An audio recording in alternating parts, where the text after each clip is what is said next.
What's going on, Undrafted family? Happy Thursday evening, and welcome to another show of Undrafted here, which is episode 11. More and more, God is bringing in guests, bringing in testimonies, real life experience, and gems, and we are just blessed to be His servants and be able to just do His mission. This is awesome. Be able to integrate sports and our ministry together, and it's just great to just have such a special guest today, especially for football fans, and be able to just put a twist to our show from basketball to integrating football and many more sports to come, especially with people that just want to share their testimony of not only being undrafted, but the possibility that you can come up from the bottom and do big things on top for the Lord. So we're excited to sit down today with Coach Reggie Barlow. How are you doing today, Coach Danny? Man, it's been a long week, another long one, but I'm definitely happy. I've been thinking about this basically the past 3 days. The past 3 days. So I'm definitely happy. I'm excited just to get this started. How are you? Awesome. I'm doing good. Sadly, just bad weather going on in Texas and, family members getting hit with COVID, but, we got to stay up. We got to stay lifted, and we just got to keep praying for them. People who are trying to recover from COVID, especially the ugly accidents that happened this morning in Dallas, Fort Worth, and other places in Texas. So keep those prayers up for those families who have lost people, especially in COVID. Just in times like these, it's great to have a podcast like this to be able to, keep prayed up, stay connected, and this is awesome. So Yeah, that's right. Yeah, we'll keep them in prayer for sure. Once again, just pray for you all. Just pray for Coach Mel's family. They got hit with COVID again, so just keep them in prayer. Yeah. Thank you. But that being said, we will switch gears. We will not delay any longer. Today's special guest, a little bit about his bio. He is an Alabama native. He went to Alabama State. He was drafted in the NFL in '96. By the Jacksonville Jaguars. Okay. Nice. Okay. 2 years later. Okay. That's to me, that's very quick. 2 years later, he actually led the NFL in punt return yards. Okay. That's pretty serious. Okay. Yes, sir.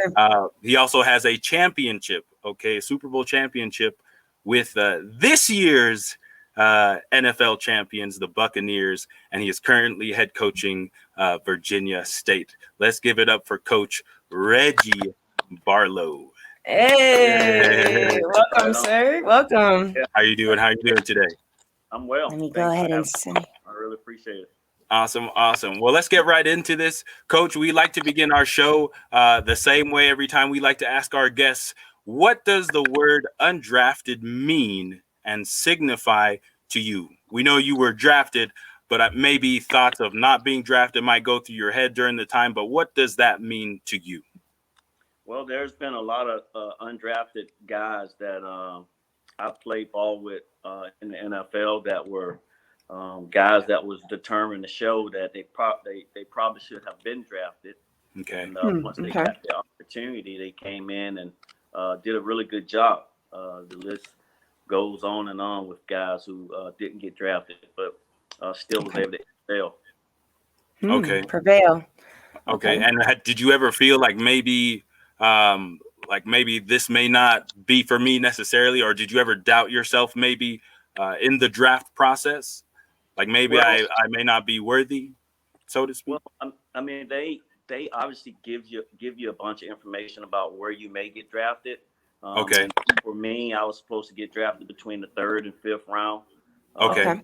For the 3rd round, but didn't get drafted there. But I mean, there's always a little doubt in your head as far as thinking you should go in one place and then it doesn't happen. Right. So, yeah, that doubt is there. Okay. Understood. All right. With that being said, Coach, let's flash back a little bit to your HBCU days. Knowing that it's Black History Month, and it's been great to just be able to bring empowering Black men and women from different types of sports. I really wanted to dig in deep and ask you, what was your experience like at Alabama State as a student athlete, and what were your daily routines like during all this process? Yeah, so my days at Alabama State obviously were to me the best days and the best years of my life. Oh, cool. Nice. Okay. I was blessed to get a scholarship to go to Alabama State, which is in my hometown. I met a lot of really cool people. My best friend is went to school there, so Good. um, Nice. yeah. So it was an outstanding experience. It allowed me to grow into the young man that I needed to be at the time, and Mm-hmm. but we spent a lot of time working out, football Okay. practice, training, going to class, that type of stuff. And then when you have a little free Okay. time, you're able to hang out with your friends. Nice, nice. So as a D1 athlete, is that where Alabama State was ranked at the moment as well? Yeah, we were at FCS. It was D1, Okay.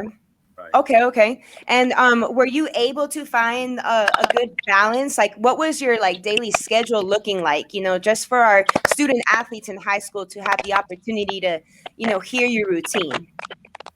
Yeah, it was extremely different when I played because of the rules. Now you have the 20-hour rule. You can only have 20 hours, but a typical Okay. day for us was obviously you go to class um, Mm-hmm. at designated time. We had Okay.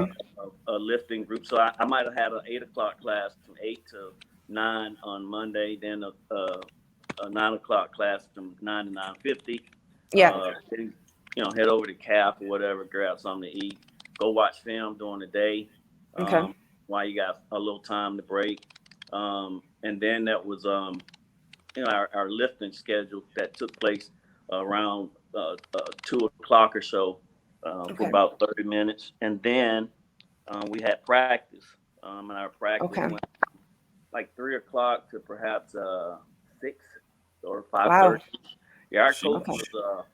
was he was a little different, but that was all. I mean, we would go and have dinner, Oh, um, nice.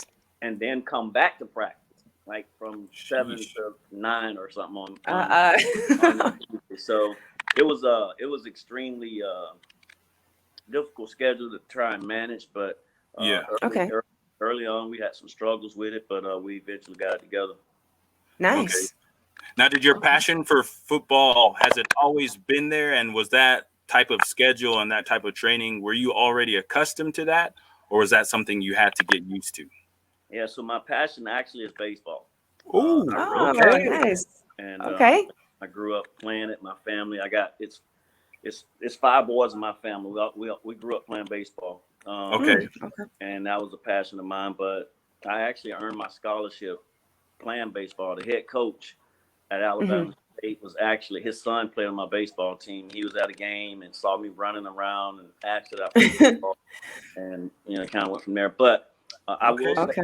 I will say early on that schedule was a bit challenging because Okay. at one point the love was once you're training and working like that, the Right. passion sometimes could be could go down because Yeah. you're it's Yeah. not fun like it was. But once I got used to it and got used to the hard work and the training and really creating the mindset, then we were able to go and of course Mhm. enjoy it and do what we need to do. What were your feelings like on NFL draft night? What was going on during that process for you? Yeah, so it was actually 2 days back then. So they did like the first through Okay. third round on Saturday, and then they did the fourth through seventh through on Sunday. So a bit nerve wracking watching it with my, Okay. my my mom and my brothers. Um, Okay.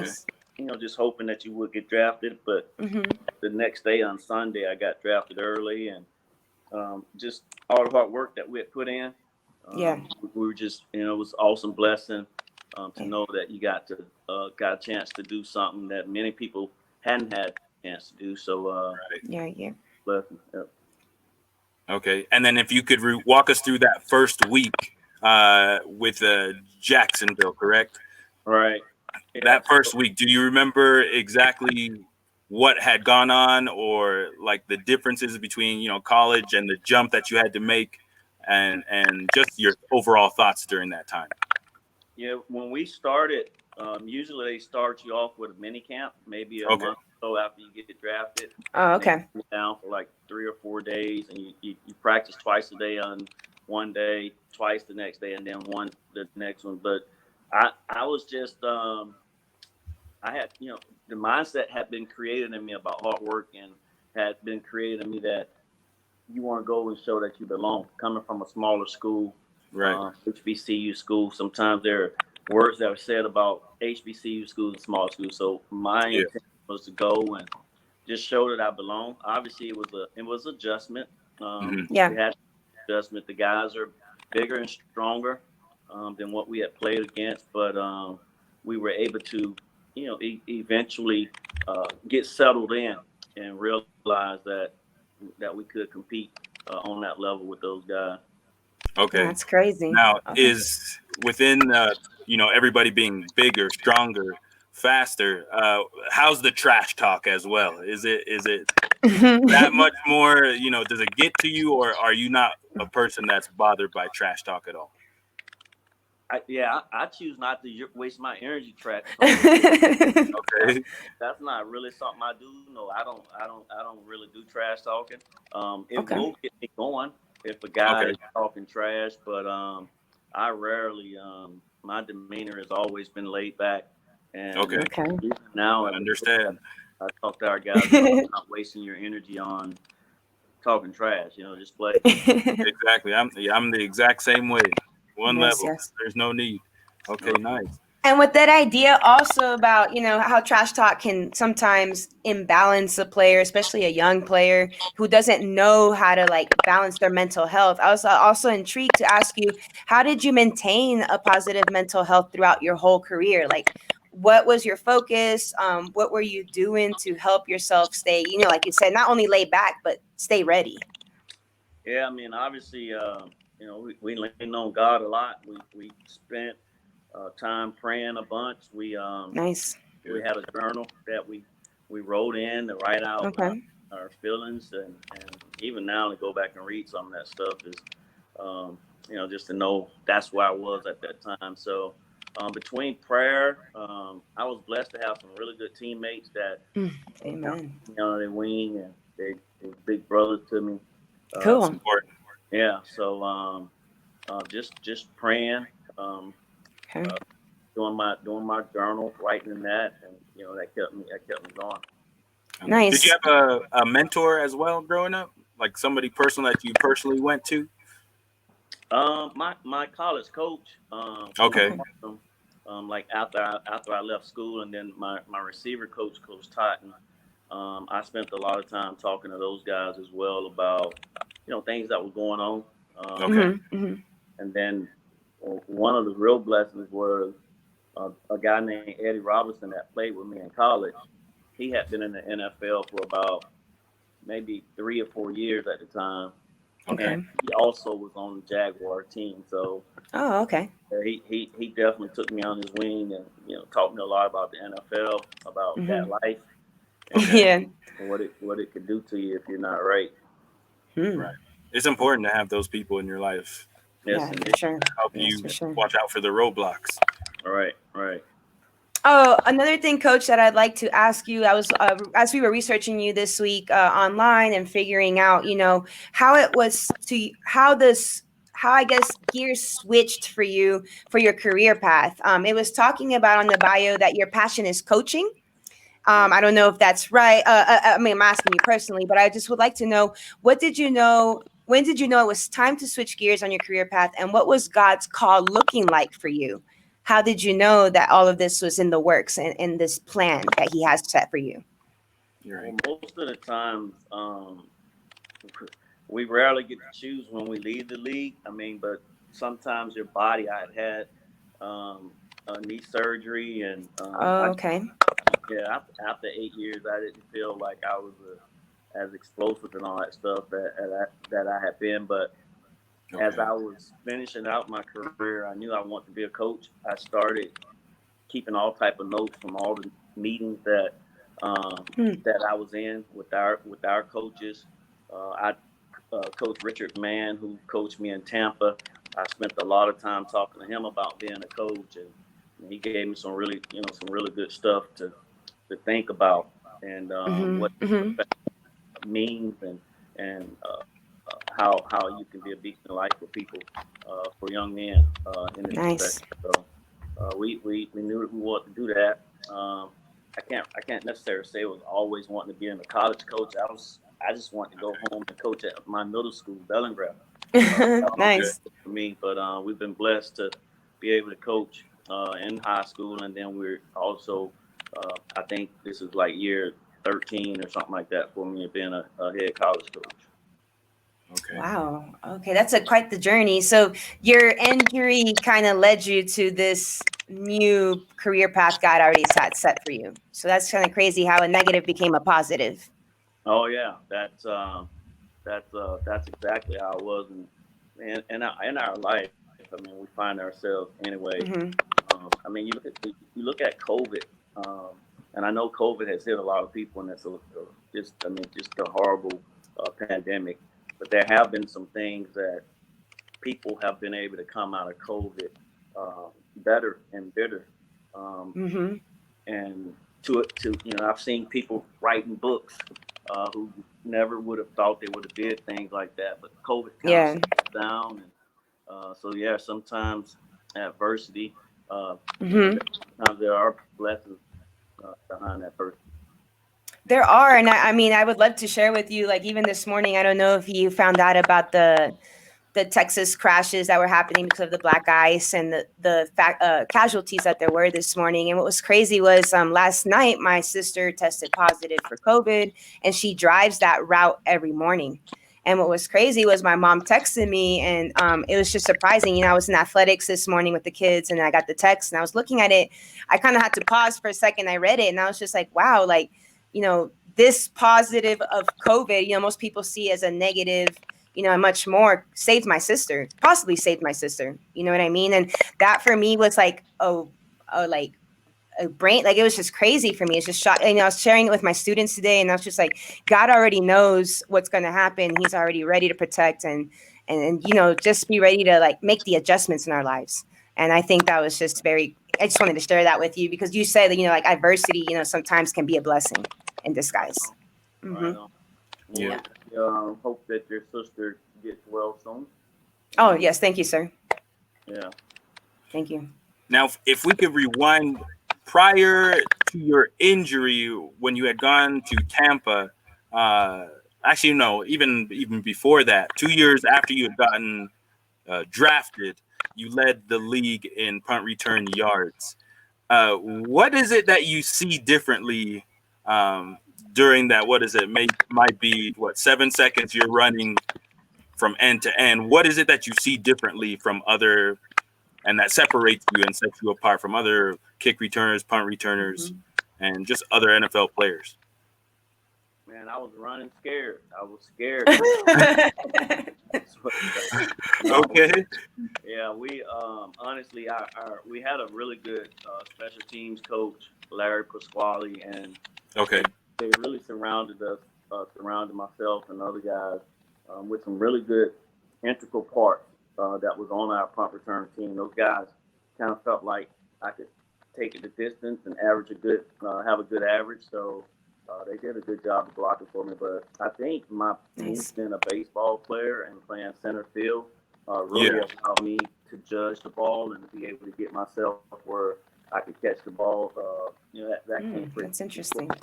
So I do think being a baseball player really helped me. And then of course That's cool.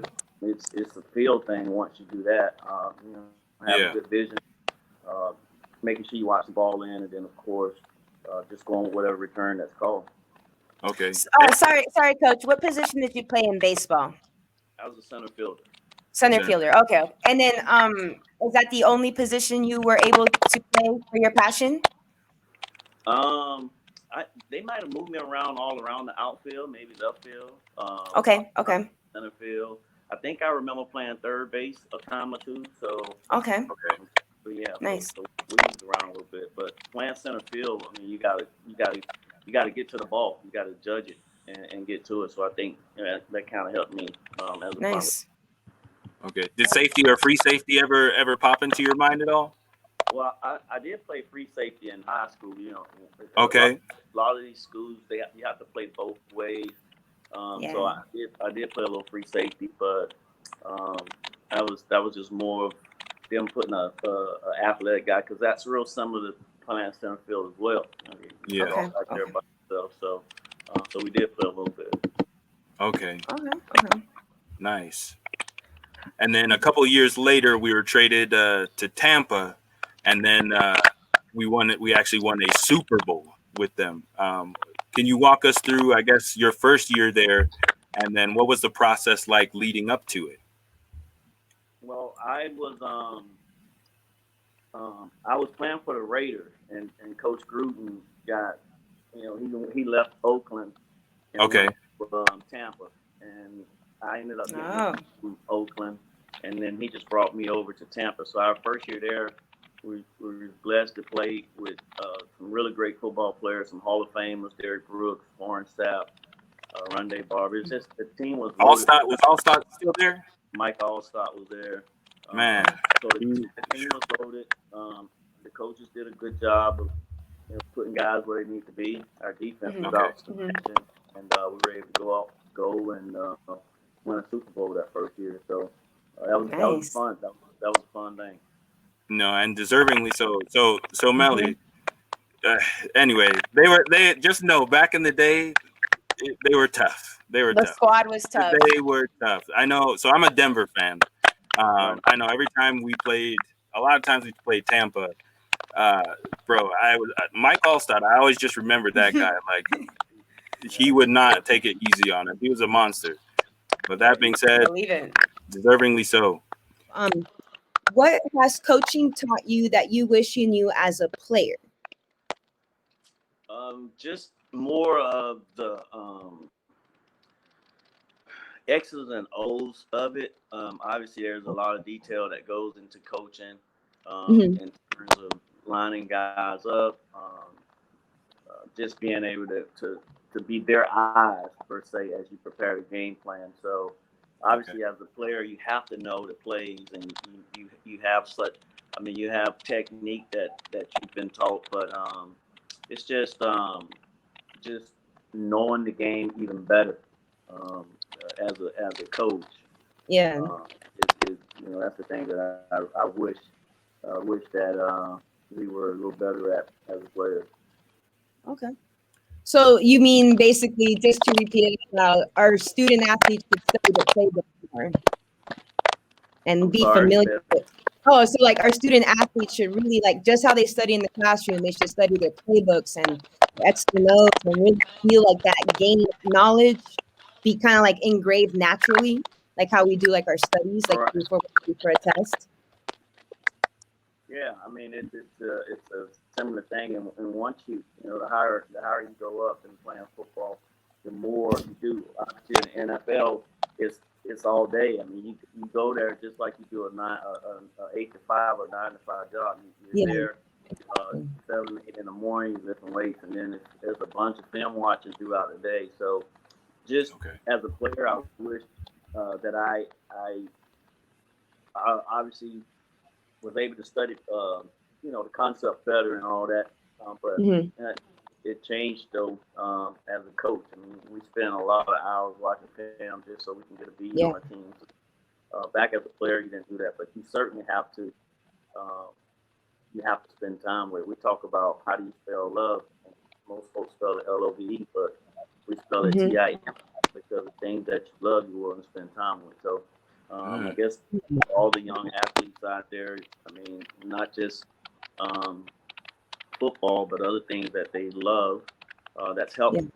Then you got to spend time with it so you can be good at it. For sure. That's great advice. Thank you for sharing. What advice can you share? I noticed in the beginning of the show, you told us the importance of hard work. Like that is your value. That is what you do. So I wanted to ask you, what advice can you share with our young athletes, the importance of growth and hard work? What was going on that you can give us some tips and keys for? Right. Well, I got this acronym on my shirt, the DASH. And okay. I think these 5 core characteristics, if young athletes will have it, it will allow them to be successful. All the good teams that I've played for and the good athletes that I've played with, I think they all possess these 5 things. And the D is for discipline. You got to be disciplined, doing what you're supposed to do, how you're supposed to do, when it's supposed to be done, and ultimately, no one's watching. What are you doing when no one's watching? The Okay. A is attitude, positive and conquering attitude, because there will be some adversity. There will be some stuff that you got to overcome. You can get sick. You may make a bad grade in the class. Your family member may pass. So there are things that adversity that comes along. You got to have a positive and conquering attitude to be able to overcome it. That the essence for sacrifice. Each of us need all of us. They got to be willing to sacrifice. They can't sit and play that video game all the time. They got to sacrifice that time to study their books. They got to sacrifice, especially as an athlete, you have to sacrifice your time to give back to your community. So definitely that. And then the first H is for habits. If you ask them what they want to be, most of them, if they play football, they all want to play in the NFL. But what do your habits say? Your habits must be aligned with your expectations. Must be aligned with the things that you say you want to do. And then the last H is heart. What's your heart like? Are you a giver? Are you a server? Are you someone that's willing to give back to your community, to your family? Are you a good person? So I think Yes, yes. it's about those 5 core characteristics. They'll have an opportunity to do some things later on in life. Man, that's powerful. Yeah, thanks for sharing your logo with us. I mean, I'm happy to go through with these pointers with them and just really dig in deep and finding out their goals too, and how we can help them start growing in that habit in that way. So yeah, thank you for sharing. No problem at all. My last question for you. Could you describe for us, if you could remember, your best day at work versus what your worst day might have looked like? Well, you mean that my job now? While you were playing, actually, let's do this. Let's do while you were playing and at your job right now. Mm-hmm. Yeah, so I think probably one of my best days as a player was running a kickback for like 92 yards versus the Patriots. My mom happened to be at that game. Nice. It was my first game coming too, so that was probably the most special moment. The worst moment was I dropped the punt in a big game, a championship game that I still think about to this day. Okay. But that was probably the worst day for me as an athlete. It was a big game. We had an opportunity to go to the AFC Championship game. I mean, we had a chance to go to the Super Bowl. Okay. We dropped the punt. So those are 2 of the situations there. As a coach, I mean, I've been fired before. So Okay. obviously, being fired, or even worse, having to let somebody know that their parent, their mom had died on the day before a game or whatever. But so that was, we've had those type of issues being a coach. Okay. And then probably the best day was we won a championship here maybe 3 years ago. Okay. CIAA championship. So, yeah. Nice. Now, within that championship, is it always, because we consider anybody that makes it professional level, they're the best of the best at what they do. Is it easy transferring that knowledge now as a coach to your students, to your players? Well, I would say one thing about playing in the NFL and then now being a coach. Yeah. Excuse me. It does give you a little instant credibility with the student athletes, because that's a goal there.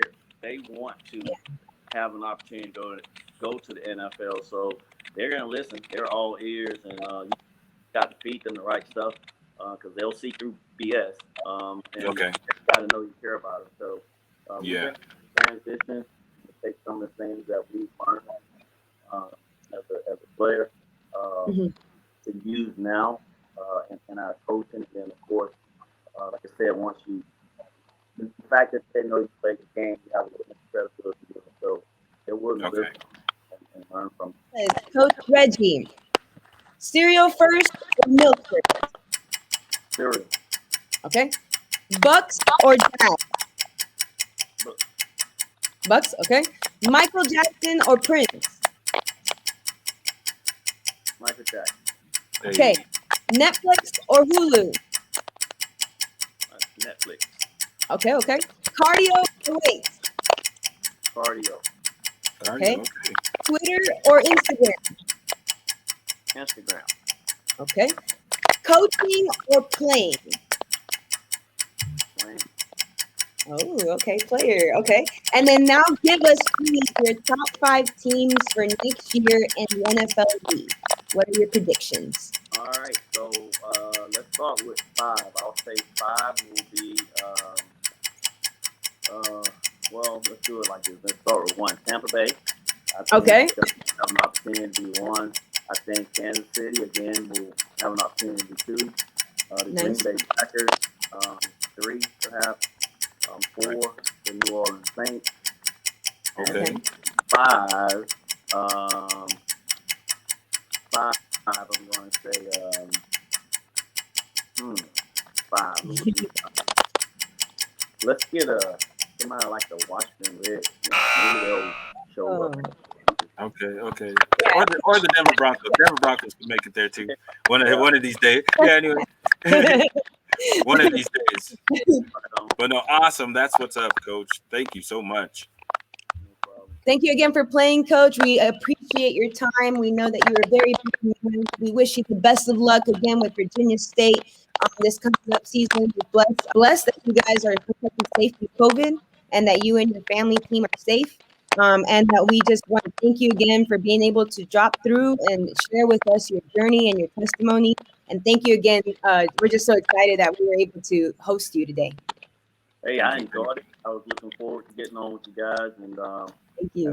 And you guys, thanks for having us on, and hope your sister gets well soon. And thanks again.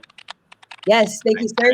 Have a great evening and blessings again, and we'll catch you on the flip side. Please stay safe out there. Take care. All right, thanks. All right, take care. Bye-bye. All right. Bye. Man, that was awesome, dude. That was just different to just be able to sit, man, with a with the legend. That's tight. It was honestly great, man. I just don't.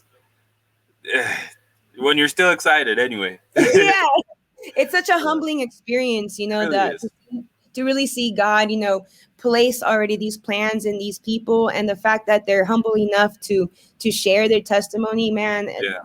They got gold stars on their crowns, man. Prayers and blessings to all of our guests. And thank you again to Coach Reggie Barlow for being with us. Yeah. And as, growing up as a young kid, like, and especially involved, like if you're especially religious, like for us, we are SDA, like a lot of times you might go throughout life thinking, well, I never see, NFL players or NBA players praying necessarily, or, in that life, but it's good to know that God is involved in he's everywhere.